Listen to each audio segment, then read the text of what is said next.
হচ্ছে কাঠের গুঁড়া বাজার থেকে নিয়ে এসে রোদ্রে শুকায়, এখন বস্তা করে রাখবো। এগুলান প্রত্যেকটা ফ্লোরে কিছুদিন পর পর 3 দিন 4 দিন পর পর করে দিতে হয়। তো ভালো করে শুকাই নিতে হয়। এই যে কিছু কিছু ডলা আছে এগুলান আউলায় দিতে হয় সুন্দর করে।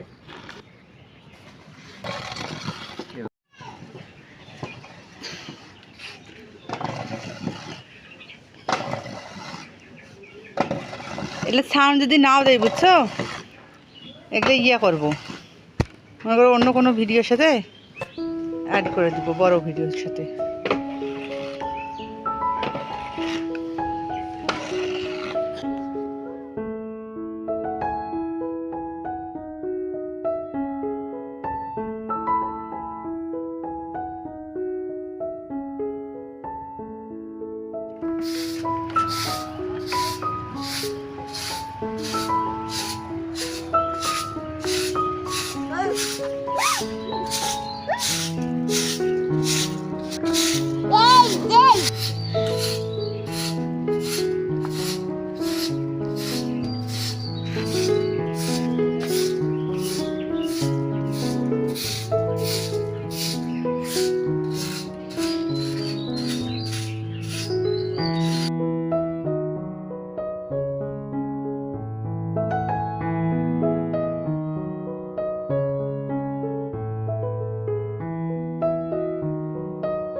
এগুলো এইভাবে আমি ফিডের বস্তার মধ্যে সংগ্রহ করে রাখি, কারণ এটাতে ভালো করে বেঁধে রাখলে এটা অনেক দিন থাকবে।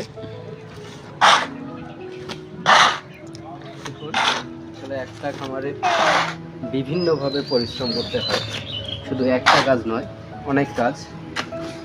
এইভাবে কাঠের গুঁড়া শুকায় বস্তার মধ্যে প্যাকিং করে রাখা, আবার নতুন করে কাঠের গুঁড়া বাজার থেকে নিয়ে আসে সুন্দর করে, আবার সেগুলো শুকায়, আবার এভাবে প্যাকেজিং করা।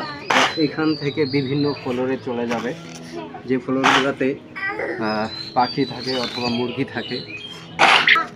এইভাবে আসলে কাজ করতে হয় সুন্দরভাবে সব কিছু, কারণ ভালো করে কাজ না করলে ভালো ফলাফল পাওয়া যায় না, সেটা যে কোনো ধরনের কাজেই হোক। যারা খামার করতে চাচ্ছেন তাদের উদ্দেশ্যে টিপস আমার এইটাই, যে কোনো কাজ মন থেকে করতে হবে এবং মনোযোগ দিয়ে করতে হবে। আমাদের শেষ বিকেলের যে কাজটা হচ্ছে পর্দা নামায় দেওয়া। আমার এই পর্দাগুলো বাইরে থেকে আমার যে কষ্ট হয়, এই কারণে ভিতর থেকে নামায় দেওয়া।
ধন্যবাদ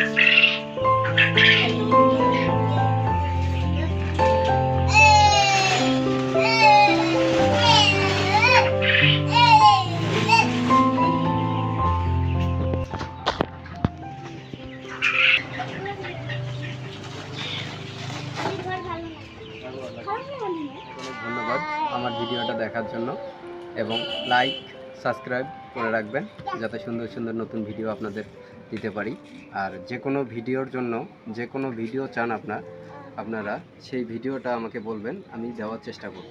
ধন্যবাদ, ভালো থাকবেন, আসসালামু আলাইকুম।